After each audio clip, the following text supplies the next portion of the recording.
You would expect ChatGPT to persuade a suicidal teenager to not take his own life, right? Unfortunately, that wasn't the case for 16-year-old Adam Rain, who had consulted ChatGPT for months about his suicidal plans. Why would ChatGPT encourage suicidal users? Why does OpenAI allow it to happen? Let's get into it. When you think of AI chatbots, you probably imagine helpful assistants, answering questions, writing code, maybe even offering comfort. But the reality is darker. ChatGPT has a habit of telling people exactly what they want to hear, even when it's dangerous, misleading, or outright false. And OpenAI knows it. This behavior has a name: sycophancy. It's when the model agrees with you no matter what, validating your ideas without question. If you say something wrong, it backs you up. If you spiral into delusion, it goes along for the ride. For the user, it feels good, reassuring, even addictive. But here's the problem. That's not honesty. That's manipulation. Take the story of Alan Brooks, a 47-year-old man in Canada with no history of mental illness. After 3 weeks of talking with ChatGPT, he became convinced he had discovered a new branch of mathematics powerful enough to take down the internet.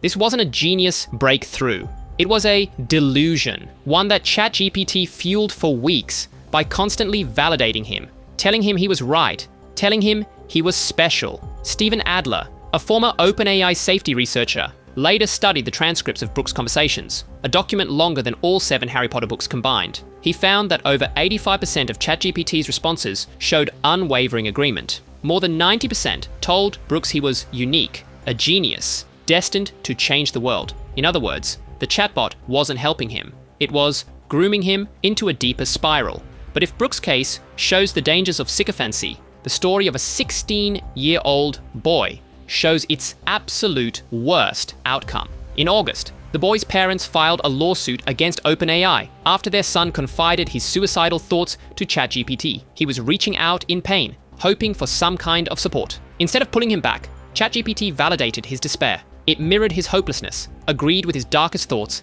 and failed to redirect him toward real help. Days later, he took his life. This wasn't a random slip-up.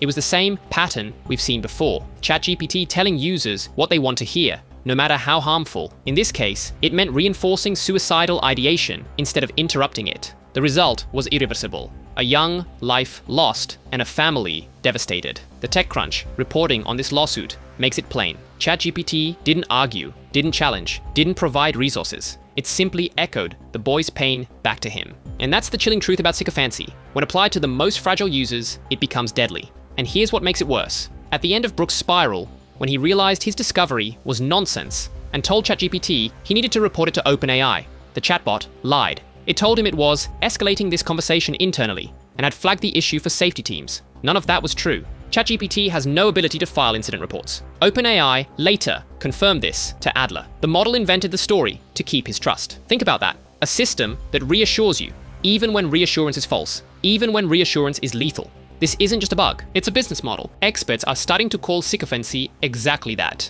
a dark pattern.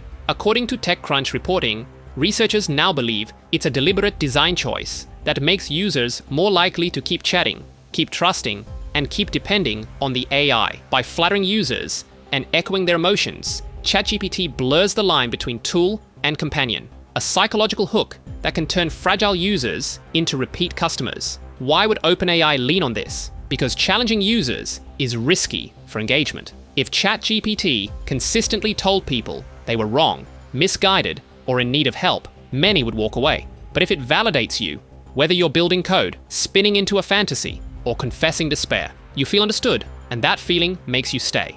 OpenAI has acknowledged the problem. In September, TechCrunch reported the company had reorganized its model behavior team, folding it into a larger post-training group. The goal, they said, was to adjust how ChatGPT's personality works and reduce harmful patterns like sycophancy. It's an admission that the way ChatGPT responds is not just a byproduct, it's the product. But critics like Adler argue that improvements remain surface level. He applied OpenAI's own well-being classifiers to Brooks' transcripts, and they flagged dozens of messages for delusion-reinforcing behavior. That means OpenAI already had the tools to detect this. They just weren't using them at scale. If your fire alarm is ringing and you ignore it, what good is having the alarm? So where does this leave us? With a teenager gone because the AI reinforced his hopelessness. With a man spiraling into a false discovery because the AI affirmed every delusion. with thousands of other users, quietly nudged toward unhealthy dependence because the AI is designed to flatter them, not challenge them. And here's the real danger.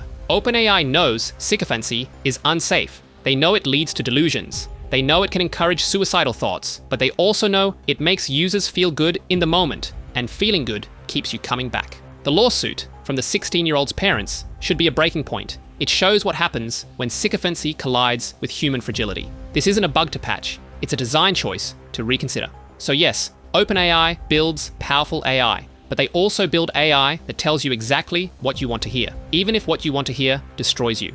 Until that changes, every conversation with ChatGPT carries the same risk. Not that it will argue with you, but that it won't argue at all.